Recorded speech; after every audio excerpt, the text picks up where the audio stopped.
एक समय की बात है। एक घने जंगल के बीच एक जादूगर का रहस्यमयी महल था। इस महल को तिलिस्मी महल कहा जाता था।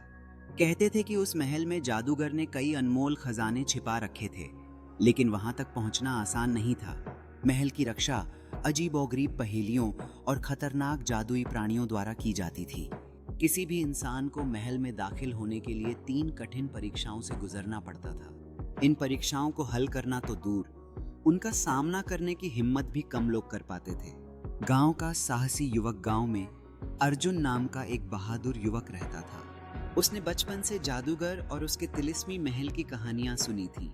अर्जुन ने ठान लिया कि वह महल में जाकर खजाने को हासिल करेगा और गांव के लोगों की मदद करेगा। एक दिन अर्जुन जंगल की ओर निकल पड़ा। रास्ते में उसे एक बूढ़ा साधु मिला। साधु ने उसे रोककर कहा, बेटा, महल के रास्ते में सिर्फ ताकत ही नहीं, बुद्धि और धैर्य भी चाहिए। मैं तुम्हें 3 मंत्र दे रहा हूँ। जब भी तुम्हें लगे कि तुम हारने वाले हो, इनका इस्तेमाल करना।